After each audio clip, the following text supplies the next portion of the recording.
well-regulated militia being necessary to the security of a free state, the right of the people to keep and bear arms shall not be infringed. Welcome to another edition of Bearing Arms, Cam and Company. My name is Cam Edwards. I am glad you joined us on the program today.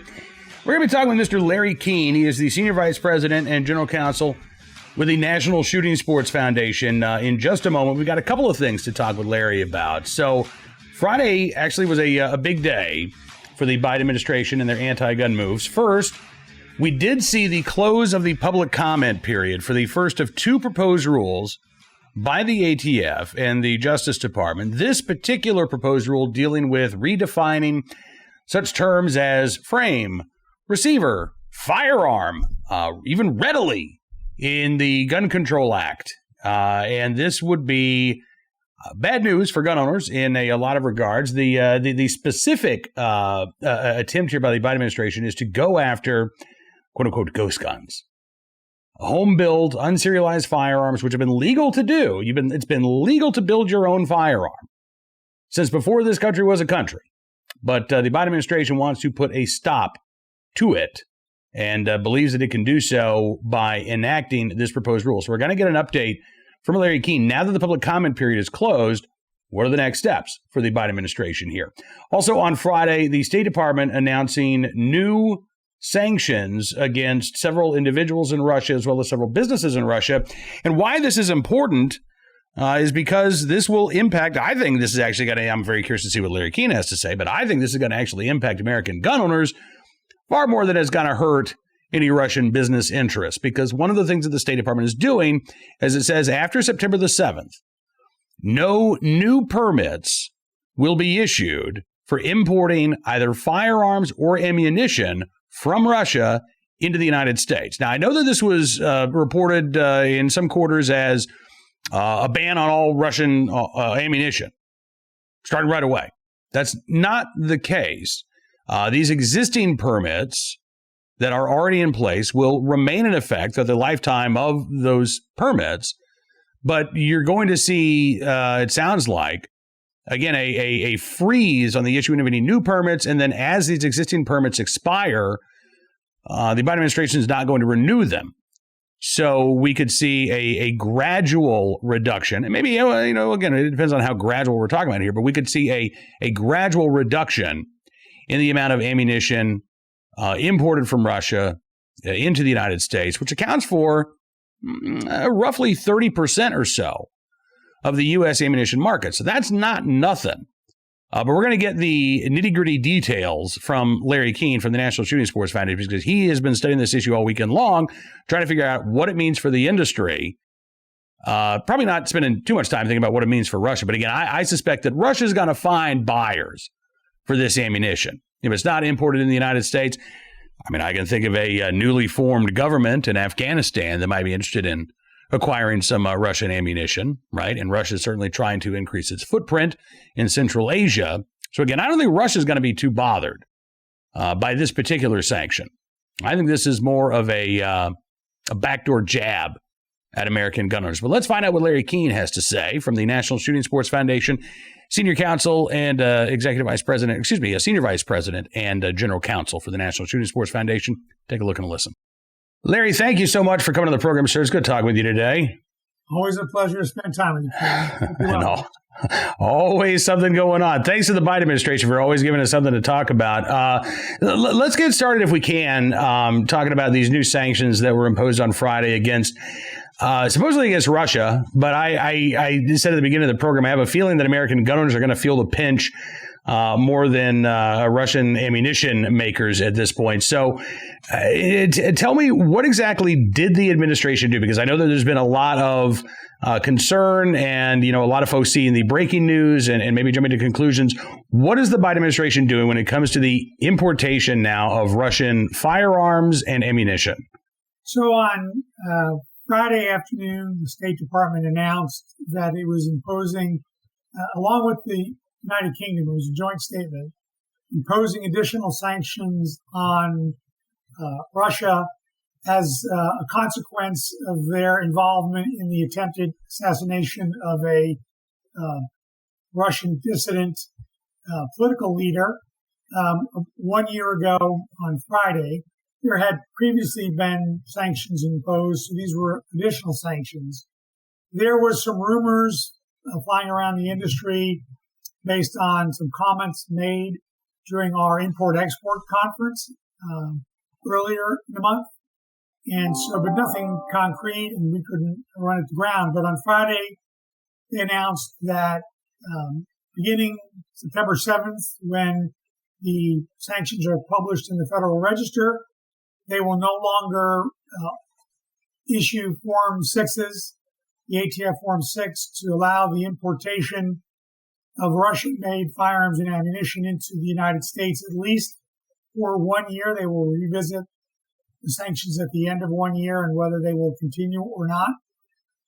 So the rumor was true. And we've had some discussions already with ATF. And so approved Form 6s, which is the paperwork that ATF does to allow you to permanently import firearms and ammunition.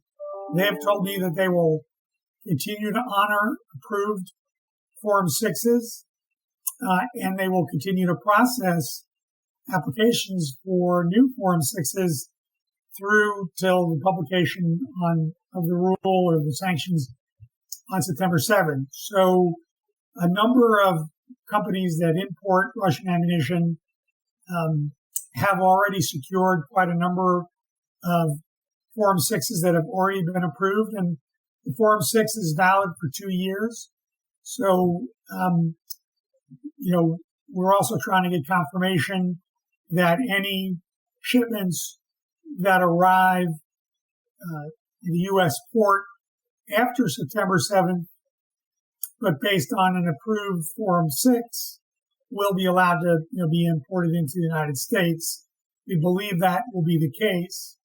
So this, will not really have an impact directly on supply for probably 2 years, because a lot of product has been authorized to come in. And if they take the sanctions down after 1 year, it probably doesn't have very much of an impact. Mm-hmm. But after 2 years, there will be some impact on the availability of this ammunition to come into the United States. It is, our estimation is about 4% of the overall ammunition market, but it's a large percentage of the steel case. So probably 40%, but that's a smaller segment of the overall market.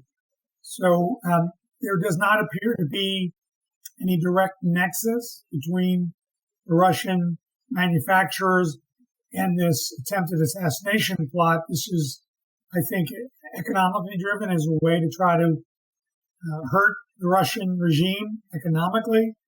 And so my understanding is that when they looked at what the U.S. imports from Russia, this was a big number and could have an impact over time to the Russian economy. And that, my understanding is the motivation.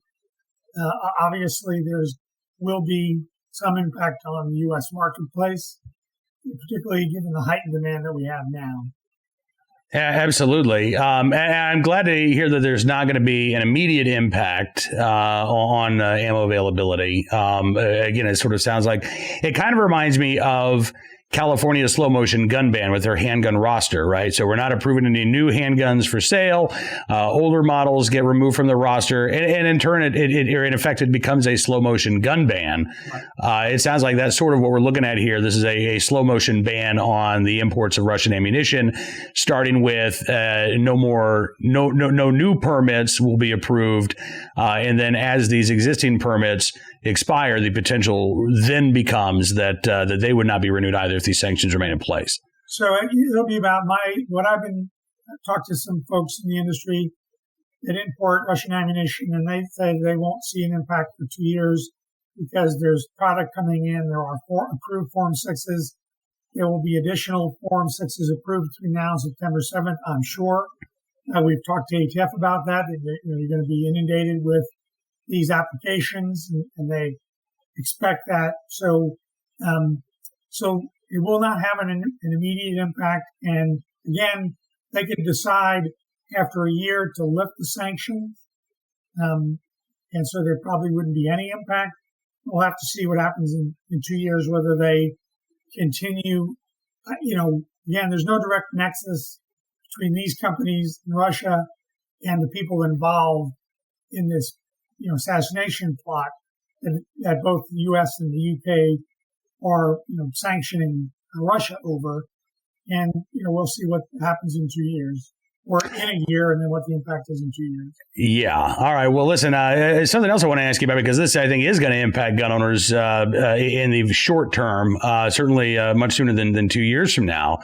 And that is this proposed rule regarding redefining frames, receivers, firearms under federal law. Even the term readily would be redefined under this proposal from the DOJ and the ATF. Public comments closed on Friday. In this public comment period, I got to say, Larry, I was pleased by the number of public comments that were submitted. According to the Federal Register on Friday, it looked like there were well over 200,000 comments that had been received. I've taken a look at, probably close to 1,000 of these, just randomly looking at comments. I've yet to run across one in support. I'm not saying they're not there, but it seems to me that the vast majority of comments that DOJ and ATF received were in opposition to this proposal. I don't know that that actually means anything for the Biden administration. What is the next step here now that this public comment period is closed in terms of implementing this change? What does DOJ and ATF have to do? So there were, when we looked on Friday, Thursday, right before we filed our comments, I think it was just under 300,000 comments. So what happens next process-wise is ATF has to go through every one of these comments and then take them into consideration. And there are lots of very substantive comments, by NSSF, by SAMI, the Sporting Arms and Ammunition Manufacturers Institute, by various manufacturers. Steve Hallbrook put in a very detailed letter.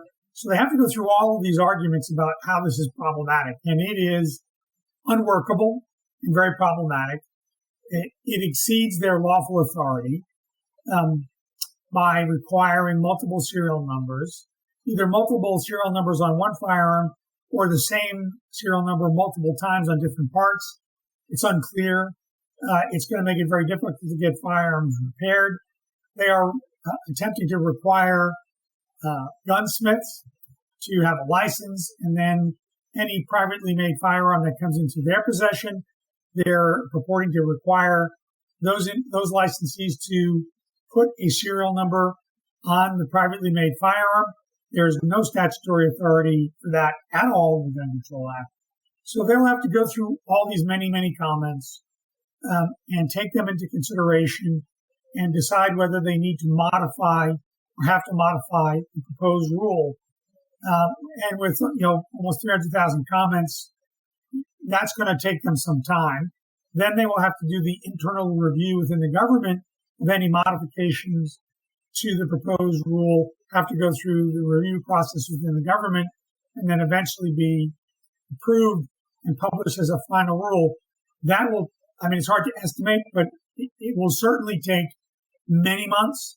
We will not, I'm confident saying we won't see anything until at the earliest, deep into 2022, and potentially even later. It's just hard to know. I suspect, as is often the case, there will be many very short comments, with 2 words and things like that. And so they have to go through those. They have to consider proposals that support the rule as well, and anything that's put in there. And, I'm sure the overwhelming majority are in opposition to the rule and criticizing the rule in various ways. I did see gun control groups advocating for their supporters to put in comments. How many did? I don't know. And I didn't see them offering substantive comments in support, saying, say this. So there are probably a lot of very short comments by supporters. This is really primarily driven by the so-called ghost gun issue, privately made firearms, 80% receivers. ATF says there were 3 decisions by federal district courts in criminal cases which ATF in the proposed rule itself says were erroneously decided. So in our mind, this is a vast, overwhelming overreaction to 3 wrongly decided cases. And also, I think it's been driven by, the gun control community advocating for banning privately made firearms, which are still permitted. But if you ever take it into a dealer for a repair, it's got to get marked with the serial number. It creates a lot of problems for the manufacturers. There are marking issues that are unresolved. It doesn't tell you when something is a frame or receiver any more than it did before. It creates a lot of confusion because it changes the timeline for when you have to mark things, when you have to record things. It is completely unworkable. And Sammy and the NSSF have urged ATF to withdraw the rule in its entirety and to sit down with the industry and other stakeholders and have a constructive dialogue because this is completely unworkable. And we think it clearly exceeds their statutory authority. It is completely vague and ambiguous. We don't know when something is a frame or receiver. The factors they talk about for deciding when something is readily convertible are themselves completely subjective. So it's really very, very problematic. It's, in our opinion, completely unnecessary because they could simply have modified the existing regulation to say, for example, that the lower on an AR-15 style is the frame or receiver. And that was what was at issue in the 3 cases. So, and it's not like ATF didn't know there were split receivers at the time or Congress, for that matter, when they adopted the Gun Control Act and said there would be a singular frame or receiver with a firearm. And readily convertible applies to the weapon, not to the frame or receiver. So until something is a frame or receiver, it isn't. And when it isn't regulated. So they seem to be moving the line back or trying to move the line back and capture items that are not yet frames or receivers and treating them as if there are frames or receivers. And just, last fall in a lawsuit by Giffords against ATF outlined in great detail how they evaluate when something is considered a frame or receiver. And it looks like they just threw that out the window after telling a federal court, this is how we decide things. So in our comment letter, for example, we said, here's what you said to a federal judge in September, October, whenever it was. Is this still valid or is this gone out the window? So it's a very unfortunate situation. It's completely unworkable. It will have devastating impacts on the industry. It will increase costs. It will encourage people not to develop new products because they say, AR-15 type rifles can continue to be made the same way. Prior classifications are still valid. It doesn't tell you when something's a new model or a new configuration or a new design. So how do you know? It's just a very ridiculous situation, very unfortunate. And back in March, ATF requested a meeting with industry to talk about this. They didn't tell us the details of what they were planning. And we had one brief meeting, maybe lasted 2 hours. And then, they put this out in April, and it's just, or early May. It's completely unworkable. Well, but again, this speaks to, I think, one of the problems with the nomination of David Chipman to become permanent director of the ATF, and really the attitude of the Biden administration that views the firearms industry itself as an enemy, right? As sort of an antagonizing force, as opposed to, an industry that is, I think, asking for clear directives, that is asking for clear rules. And instead of getting those clear policies, what you got, as you just say, are these very ambiguous rules that make it impossible to know whether or not you're in compliance or not. We think it violates the Gun Control Act. We think it violates the Administrative Procedures Act. We think it violates the Unfunded Mandate Act.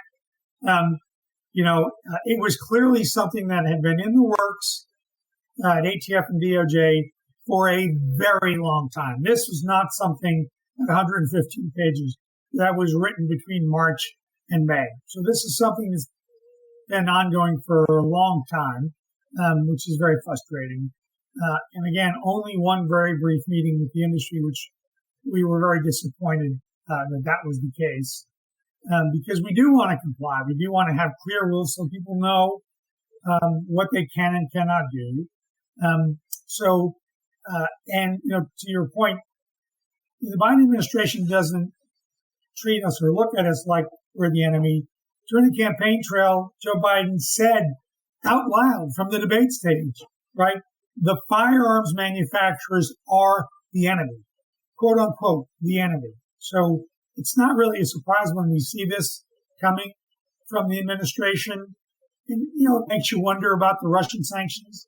Is this part of that, looking at the industry as the enemy?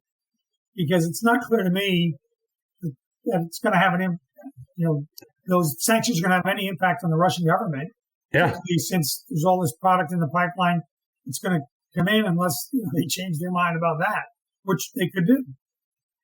Absolutely. Well, I mean, look, the Russians, quite frankly, can always go find another market. I mean, they're certainly cozying up to the Taliban right now. So, if need be, I'm sure that there are some Central Asian countries that would be more than happy to buy Russian ammunition, which is, again, I think this was, and I described this at Bearing Arms over the weekend, I described this as a middle finger to American gun owners, at least as much as a middle finger to the Russian government.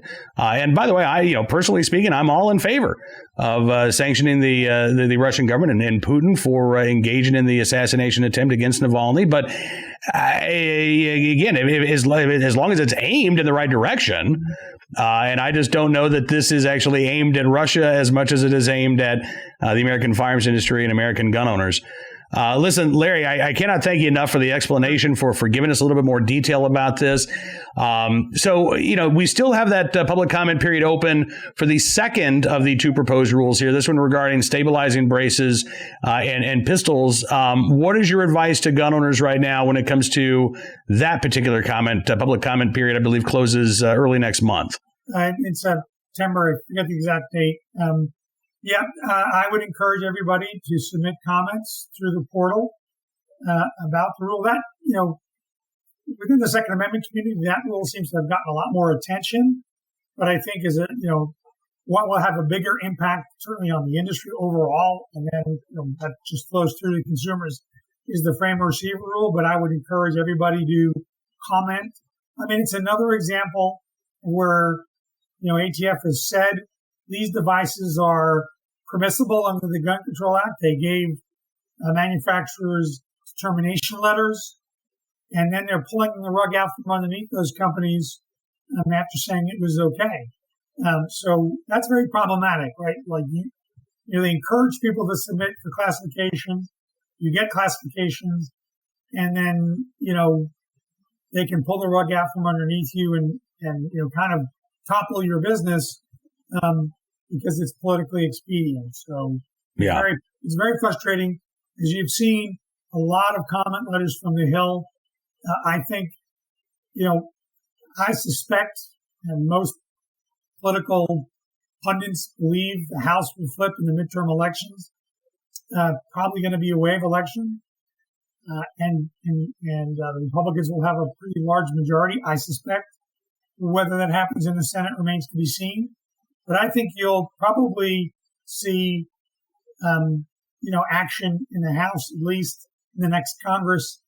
We got to wait till, January 23 before that happens. But I suspect there'll be oversight hearings in the House looking into what exactly is going on here. And at this point, the Chipman nomination is still pending and can go to the floor whenever Chuck Schumer decides. So I would encourage everybody, not to forget about that and make sure they continue to either thank their senator if they've taken a public position in opposition.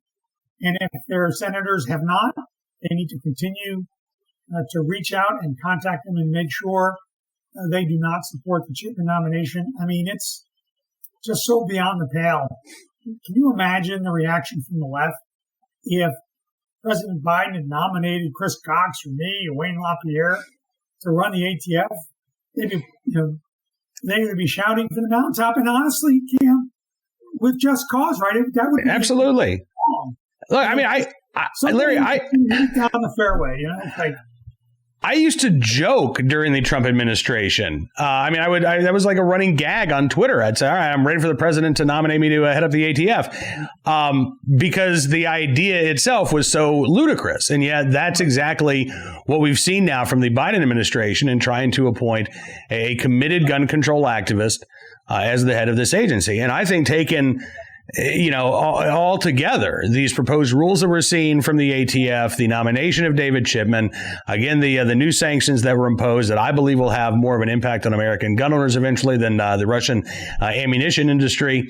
It to me, there's no other conclusion, Larry, but that the administration is willing to and eager to attack the right to keep and bear arms any way that it can. And if it can't get it done legislatively, then it's going to rely on these executive branch actions. They're going to rely on their allies in the anti-gun movement. We've seen, a number of lawsuits filed against the firearms industry, including, by the way, the argument that AR-15s are, quote unquote, readily convertible into machine guns, right? Machine guns. We've seen that in the Nevada case arising out of Las Vegas shooting. We see that argument being made in the case against Smith & Wesson in San Diego, rising out of the Poway shooting case. The Brady Center admits the gun wasn't altered in any way, shape, or form. It wasn't modified illegally by the shooter in that case, but somehow conceptually it could be modified. To accept that argument is to say that ATF has knowingly allowed quote-unquote machine guns to be sold by the industry for decades. It's absurd on its face, right? But the lawsuits, we see the Mexican lawsuit, we fully anticipate and expect to see lawsuits from Democrat anti-gun state AGs. They are laying the groundwork for that. That's what's behind the Smith & Wesson subpoena by the New Jersey AG. The day after the Mexican government sued members of our industry, the White House met with these Democrat AGs to plan an attack on the industry to circumvent the Protection of Lawful Commerce and Arms Act. We see that with this new act signed by Governor Cuomo. By the way, today's his last day. Good riddance. Don't let the mansion door hit you in the ass on the way out, Governor.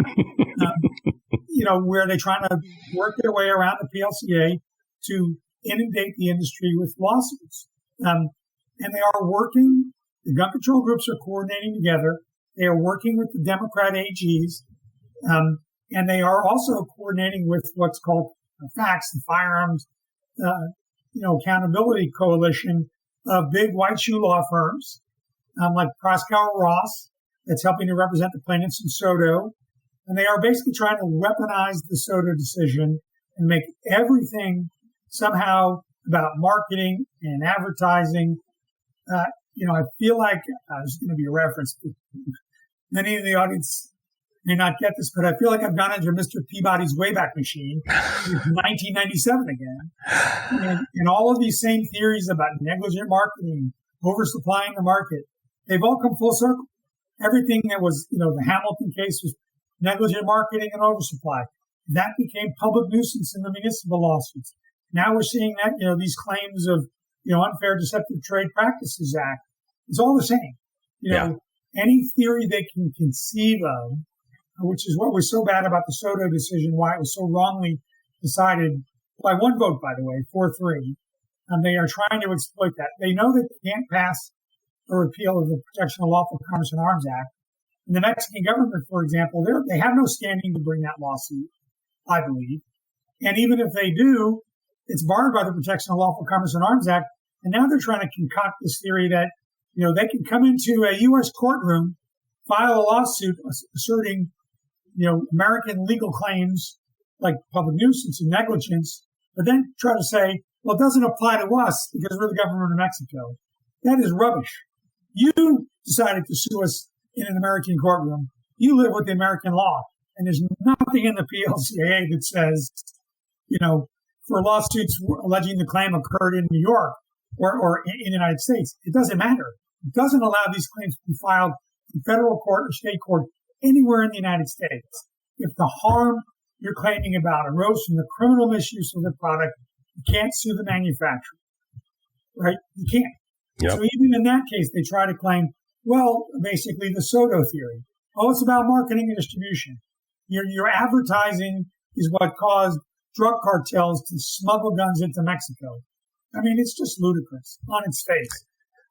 It is, but as you say, they've got the money, they've got the resources, and they're going to try to continue this strategy until the courts put a stop to it. Unfortunately, I hope that's the case. Last one point on the Mexico lawsuit, because the irony just shouldn't be lost on anybody. They filed the lawsuit the same day the industry was holding its import-export compliance conference with the State Department, the Commerce Department, Custom and Border, Homeland Security, and ATF to make sure that people were legally exporting product and legally importing the product. So the irony cannot be lost. That's the day they chose to bring their lawsuit. I suspect they probably weren't aware because it came on the anniversary of the El Paso shooting, which occurred in the United States, not in Mexico. Yeah. So we'll see what Congress has to say about that, particularly in the next Congress. Absolutely. Well, listen, Larry, I appreciate hearing what you have to say. Thank you so much for your time today, sir. I hope we get a chance to do this again very soon. Always good to spend time with you, Cam. Have a good day. You too, sir. Appreciate Larry joining us on the program. We, of course, will give you any updates on the proposed rule. I suppose we'll give you any updates on the sanctions, too, but I expect we're going to hear more about the proposed rule change from the ATF, and we will certainly bring you any new details as they become available. Right now, though, let's turn our attention to today's Armed Citizen story, our good deed of the day, and our recidivist report as well. I will start with a story from the fantastic website, CWB Chicago. Which really does a great job of covering crime and the courts in Chicago and the Cook County area. Take a look at this headline. Man faces felony gun charge less than 48 hours after having gun case dropped in, quote, restorative justice court. Yeah, seems like maybe justice wasn't really done here in this case, right? 21-year-old Armando Rodriguez. Prosecutors on Friday wiped his slate clean by dropping 4 felony gun charges that he was facing in a restorative justice court. And less than 36 hours later, according to CWB Chicago, police allegedly found an intoxicated Rodriguez sitting in a car with a gun on his lap at a Northside gas station. And prosecutors on Sunday charged him with a fresh felony gun charge. CWB Chicago says when Cook County Chief Judge Timothy Evans announced the Avondale Restorative Justice Community Court last summer, he said the court would resolve conflicts through quote, restorative conferences and peace circles instead of typical criminal court procedures. He said, quote, we've recognized for a long time that young people need a second chance. Okay, cool. Not sure why we need to have peace circles to do that, but all right, whatever. Rodriguez was one of the court's first participants. Yeah. And he may have blown that second chance, according to CWB Chicago. Back in November 2020, police responded to calls of shots fired. They spotted a vehicle matching a description, saw it crash into another car. Rodriguez then climbed out of the car, ran a short distance, returned back to the car, grabbed a gun from the passenger side of the car, and then ran away again. Cops ran after him. They took him into custody. He was carrying a glass jar with about an ounce of pot. Officers found a loaded handgun along the pursuit path as well. The SUV that he ran from was stolen, but police say they aren't sure if he was the passenger or the driver. He was charged with aggravated unlawful use of a weapon, criminal trespass to a vehicle, possession of cannabis, and Judge John Lake sent him home on electronic monitoring on $2,000 bail. Grand jury came back a few weeks later, and charged him with 4 felony counts of unlawful use of a weapon. Another judge then took him off of electronic monitoring entirely when his case was transferred to the Restorative Justice Court in March of this year. And on Friday, after Rodriguez agreed to a, quote, repair of harm agreement, prosecutors dropped all charges before the court's circle keeper, Judge Beatrix Santiago. And as CWB Chicago reports, everything went great for about a day and a half. Early Sunday, police responded to a gas station on the 300 block of West Chicago after an employee called 911 about a man in a car who refused to leave the lot. When cops showed up, they found Rodriguez asleep in the car, loaded pistol on his lap. Judge Mary Marubio said after being told about Rodriguez's restorative justice experience, said, I'm sorry, he just got a case dismissed on the 20th? Prosecutor said, yep, at the RJCC, using the initials of the Restorative Justice Community Court. And Judge Marabuo has now set bail at $4,000. Yeah, so he's got to post $400 to get out of jail. When he does, he's supposed to observe a 7 p.m. to 7 a.m. curfew. Great. CWB Chicago, by the way, points out that Beatrix Santiago, the circle keeper there at the Restorative Justice Court, knows a thing or two about forgiveness. They say 4 years ago, the state's court commission, which hears allegations of judicial misconduct, found that she knowingly deceived a mortgage lender. But hey, I'm sure she promised to, sign some sort of agreement of restoration to, make it better, a repair of harm agreement. That's right. And then they got together in a circle, I'm sure, banged on the bongos and sang Kumbaya, and everything was great.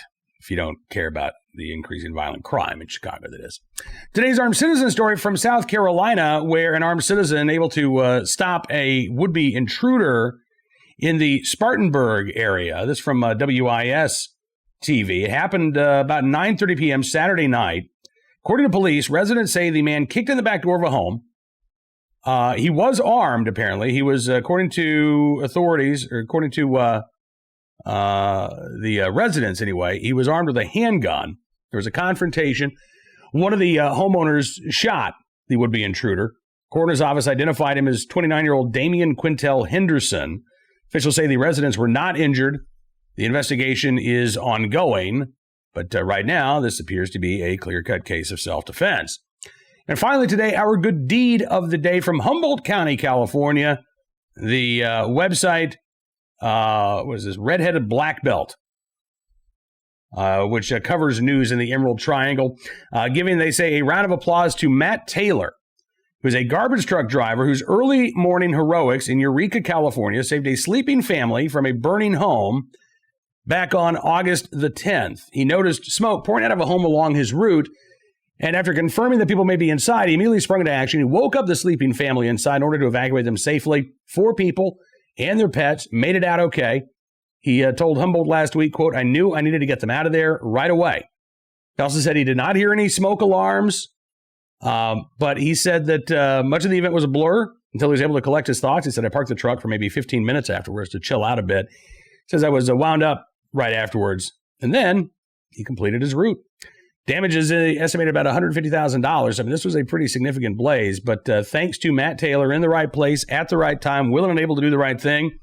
Again, everybody was able to escape safely. So, Mr. Matt Taylor, we thank you, sir, for your very, very good deed. Now, that is about all the time we've got for you on this edition of Bearing Arms Cam & Company. Want to thank you, as always, for being a part of the program, for checking out BearingArms.com throughout the day, perhaps even for being a VIP subscriber to BearingArms.com. If you would like to join the ranks of the VIP subscribers, easy enough. All you have to do, go to BearingArms.com/subscribe. Use the promo code GUNS, and you can get 25% off of your VIP membership. Now, we're going to give you, in exchange, news stories, analysis, content you're just not going to get anywhere else, as a way of showing our thanks. And we really do thank you. Your support allows us to do programs like this each and every day, bringing you the latest Second Amendment news and information with folks in the know, like Larry Keane of the National Shooting Sports Foundation. Of course, for even more Second Amendment news and information from all across the nation, just check out BearingArms.com. We'll be back tomorrow with more Second Amendment news that you need to know about. Until then, be well, be safe, and be free.